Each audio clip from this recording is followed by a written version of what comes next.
Morning बच्चों, ये class 4 की साइंस और इसके साथ मैं आप सभी के साथ यहाँ पे आज जो है चैप्टर नंबर 9 करेंगे। कल हमने क्वेश्चन आंसर के बारे में बताया था और मुझे बहुत उम्मीद है कि आप लोगों ने कर लिया होगा बहुत ही अच्छे ढंग से।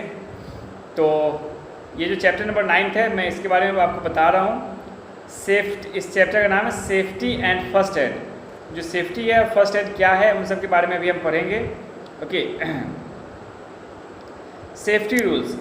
It is very important to follow safety rules in our life. ये बहुत ज़रूरी होता है कि सेफ्टी रूल्स को हम लोग फॉलो करें अपने लाइफ में। By doing so we can avoid many accidents and can remain safe throughout. Okay, इससे क्या होता है कि हम लोग एक्सीडेंट से बच सकते हैं और अपने आप को सुरक्षित बनाए रख सकते हैं। आप सभी से रिक्वेस्ट है कि आप जितने कोई भी देख रहे हो, ओके, आप सब कोई कमेंट करो और कमेंट करके ये ज़रूर बताओ, अपने नाम को लेकर कमेंट करो, ओके, ताकि मुझे पता चल सके कि आप में से आखिर क्लास को अटेंड कर कौन रहा है। We can avoid many accidents. Okay, sometimes accidents take place inside और outside the house and we get injured. Okay, sometimes accident take place inside और आउटसाइड द हाउस। कभी कभी क्या होता है हमारे घर के बाहर, हमारे घर के अंदर जो एक्सीडेंट होता है, ठीक है, जो हमारा एक्सीडेंट होता है और हम लोग इंजर्ड, ठीक है, हम लोग जोखिम हो जाते हैं, मतलब हम लोग जख्मी हो जाते हैं। If we obey safety rules we can safe ourselves. अगर हम लोग सेफ्टी रूल्स को फॉलो करते हैं तो हम लोग अपने आप को सुरक्षित बनाए रखेंगे। Safety rules should be followed everywhere and every time. Safety rules जो है वो हम लोग को हमेशा हर जगह ओके अच्छे से फॉलो करना चाहिए। हर टाइम हम लोगों को सेफ्टी रूल्स जो है वो फॉलो करने चाहिए। इससे क्या होता है कि आप अपने आप को सुरक्षित बनाए रखेंगे। Safety at home. We need to be safe at home. हमें घर पर रह के safe, we need to be safe at home, ठीक है, हमें घर पर रहकर ज़रूरत होती है सेफ रहने की। Okay, there are many things at home that we use, some of them may harm you, so be careful while using them। घर पर ही हम लोग रहते हैं तो हम लोग की जो आदतें होती है शैतान वाली, तो उनसे तो हम लोग बाज आते नहीं है, लेकिन फिर भी आपको केयरफुली रहना होता है। ओके, इससे क्या होता है, अगर आप केयरफुली रह रहे हो तो आप बहुत ही सुरक्षित रहोगे। जैसे में है sharp objects.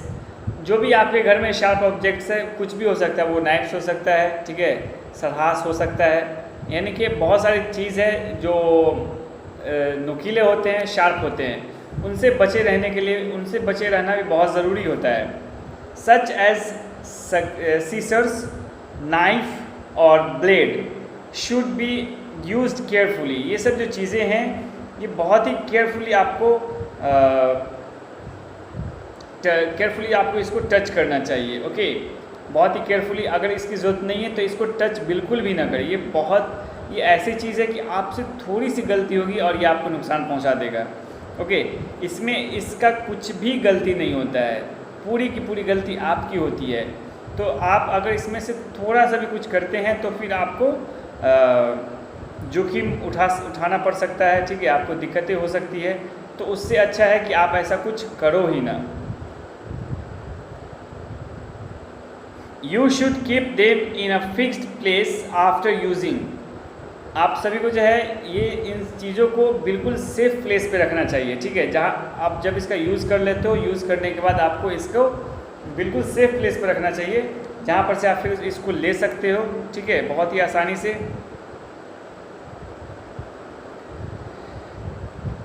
Do not play with sharp things. हमें बिल्कुल भी शार्प थिंग के साथ नहीं खेलना चाहिए। जो भी नुकीली चीज़ होते हैं, जितने भी नुकीली चीज़ होते हैं, उनके साथ हमें बिल्कुल नहीं खेलना चाहिए।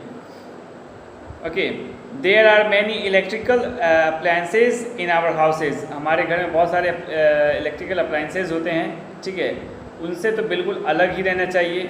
बहुत ही केयरफुली आपको स्विच ऑफ ऑन करना चाहिए। कुछ बच्चों की आदत होती है स्विच को बार बार ऑफ करना, ऑन करना, ठीक है, जो कि बहुत बुरी आदत होती है। अगर आपके हाथ गीले हैं तो ये आपका बहुत ज़्यादा नुकसान पहुंचा सकता है, ठीक है, ये आपका बहुत ज़्यादा नुकसान पहुंचा सकता है। तो उससे बेहतर है कि आप गीले हाथों से कुछ भी छुए ही ना। Okay, we need them as they make our life comfortable. You should not touch them. Never touch electrical appliances with wet hands. You may get electric shock. It is dangerous to touch electric wires or broken switches. ये बहुत ही ज़्यादा ख़तरनाक होगा अगर आप लोग टूटी हुई स्विच को छूते हैं या फिर इलेक्ट्रिक वायर्स को छूते हैं। ये आपको एक भयानक झटका देगा, ठीक है, आपकी जान भी जा सकती है, ये ऐसा झटका देगा। तो आपको इलेक्ट्रिक वायर से जो गीले हाथ से बिल्कुल भी नहीं छूना है, आपको केयरफुली बिल्कुल रहना है, किसी भी स्विच को नहीं छूना है, ठीक है। और ये इसका मतलब ये नहीं कि आपको अगर फ़ैन ऑन करने के लिए कहा जाए तो आप कहेंगे कि तार सर ने मना किया स्विच छूने से, तो वैसी बात नहीं है। अगर टूटा हुआ है तो आपको बहुत केयरफुली छूना है, ओके। और अगर नहीं टूटा हुआ है तो भी आपको बहुत केयरफुली भीगे हाथों से बिल्कुल भी नहीं छूना है। और जब ये शॉक देता है, आई मीन कि जब ये इलेक्ट्रिक शॉक इसका पड़ता है तो बहुत ही ख़तरनाक हो सकता है। आपको तो सबसे पहले एक झटका लगेगा और झटका लगने के बाद आपको थोड़ा सा मतलब क्या कहते हैं, अगर थोड़ा सा ज़्यादा इसका पावर हो तो फिर आपकी जान भी जा सकती है। तो बेहतर होगा इन सभी से बचकर रहना। Do not put your fingers in the electric socket, ठीक है। इलेक्ट्रिक सॉकेट के अंदर आप अपने फिंगर्स को फंसाने की कोशिश भी मत कीजिएगा। जैसे छोटे बच्चे होते हैं 3 साल 4 साल के जो चलने वाले होते हैं, उनकी उंगली बहुत ही पतली होती है, ठीक है, वो 5 पिन में अपनी उंगली को डालने की कोशिश करते हैं। तो इससे भी बच के रहना है, ठीक है। और मतलब इससे बच्चों को बचाना है केयरफुली। उनको ये बता तो नहीं सकते, उन्हें समझा तो नहीं सकते हैं, लेकिन उनको उनकी देख रेख की जिम्मेवारी जो उनके पेरेंट्स होते हैं, जो उनके भाई बहन होते हैं, वो उनकी होती है। तो उनको भी बचाना है, खुद को तो बचाना ही है, साथ साथ दूसरे को भी बचाना है जो जिसके साथ कुछ गलत ना हो सके, जो आपसे छोटे हो, जो जिसको आपसे ज़्यादा जानकारी ना हो, तो उनको भी आपको बचाना है, ओके।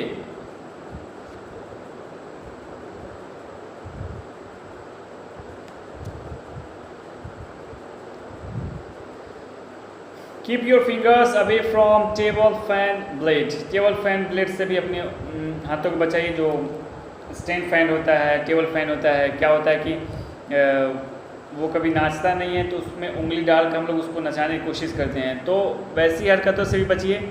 क्या पता आपने उंगली डाला और वो चलना शुरू हो गया और आपकी उंगली कट गई, तो बेहतर होगा कि उन सब चीज़ों को आपको बचाना चाहिए।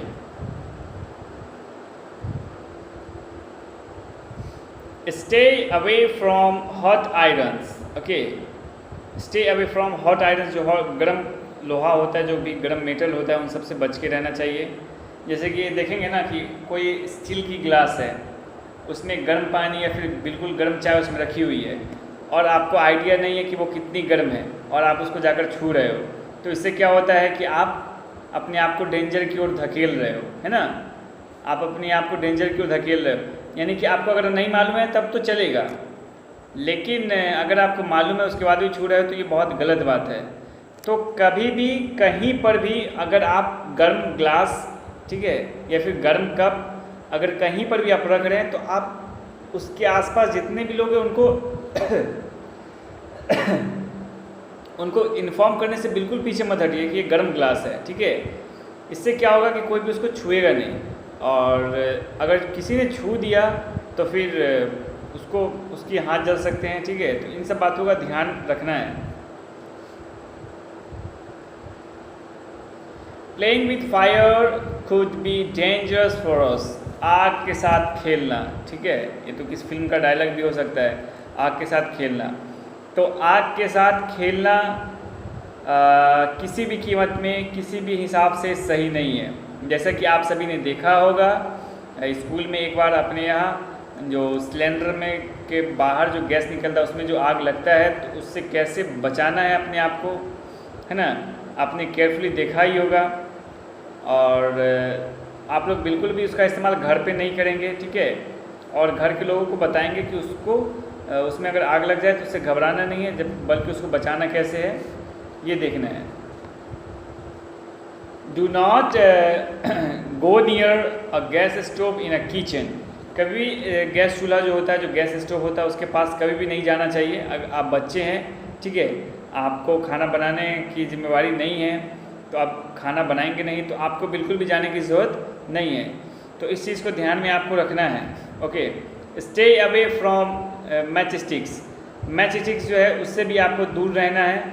ओके, जो मैच स्टिक्स है उससे भी आपको दूर रहना है। Be careful if the floor of the house is wet. क्या होता है कि एक मिनट पहले मैं उसके पहले का समझाता हूँ। आग से बिल्कुल भी नहीं खेलना चाहिए। जैसे कि क्या होता है कि कुछ भी हम लोगों को मिलता है, जैसे माचिस, तो उसको हम लोग बार बार जलाने लगते हैं। जो मैच स्टिक्स होते हैं उसको बार बार जलाने लगते हैं, उसको जलाने में बहुत मज़ा आता है। उसी को जलाने कर में आपका हाथ भी जल सकता है। और कभी कभी जब घर में किसी की आग लग जाता है तो इन्हीं सब हरकतों का भी एक कारण बन सकता है। ये हरकत भी उसका एक कारण बन सकता है घर में आग लगने का, ठीक है। तो इन सब चीज़ों को आप बहुत ही केयरफुली, बहुत ही ध्यान से देखेंगे, बहुत ही ध्यान से सोचेंगे इन सब के बारे में। ओके,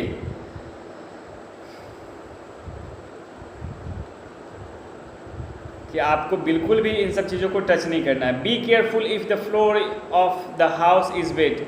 आपको बहुत ही केयरफुली घर के जो फ्लोर्स होते हैं, ठीक है, जो घर के जो ज़मीन होते हैं, उसको बहुत ही केयरफुली आपको देख कर चलना चाहिए। जैसे कि आपको कोई आइडिया नहीं कि आप ठीक है, कि आप भीगा हुआ ज़मीन है या क्या है, और आप चलना शुरू कर दिए नंगे पाँव, ओके, या फिर चप्पल ही पहनकर। तो आपको अगर आइडिया नहीं है तो आप धड़ाम से गिर सकते हैं, ठीक है। तो बेहतर होगा कि आप केयरफुली चलें। अगर कोई फ्लोर गीला है, ठीक है, तो आप बहुत ही केयरफुली चलें, नहीं तो आप गिर सकते हैं, आपको बहुत ज़्यादा चोट लग सकती है। Okay, you may slip and fall. आप फिसल सकते हैं, गिर सकते हैं। Do not leave your toys and other things scattered on the floor. हम लोगों की एक और आदत ये होती है कि हम लोग किसी भी चीज़ को, जैसे कि कोई भी टॉयज़ लिए, कोई भी जो खिलौना होता है, ठीक है, वो लिए और लेने के बाद उसको स्कैटर्ड फैला दिए पूरे में, अच्छी तरीके से उसका खेलना शुरू करते हैं। ये अच्छी बात है, आप फैलाकर खेल रहे हो, कोई दिक्कत नहीं है। लेकिन आप जो उसको जहाँ पर से लाए हो उसको ठीक उसी जगह पर ले जाके रखो, ठीक है। जो जगह से आपने उसको उतारा है किसी ऊंची जगह पर, उस पर ही ले जाकर आप उसको रखिए, जो उसका सही प्लेस है, सही जगह है। आप ऐसा नहीं कि आप खेल रहे हैं और उसको जहाँ से तहाँ छोड़ दिया, तो ये कहीं से भी सही नहीं होता है।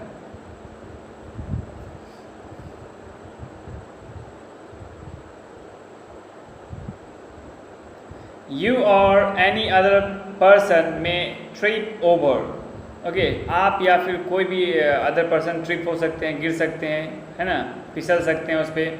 जैसे कि आपने कोई चक्का वाला जो आता है, जो व्हील्स वाला आता है कार, है ना, मान लो कि वो इतना छोटा आता है, उसको आपने रख दिया ज़मीन पर। कोई देखने नहीं गया कि वहाँ पे कोई सामान रखा हुआ है या भी नहीं। अब उस पर जब किसी आदमी का पाँव पड़ेगा, ठीक है, तो उसमें तो नीचे चक्का लगा हुआ है, वो स्लिप खाकर बहुत दूर तक गिरेगा, है ना। तो बहुत ही केयरफुली आपको इन सब टॉयज़ के साथ खेलना है।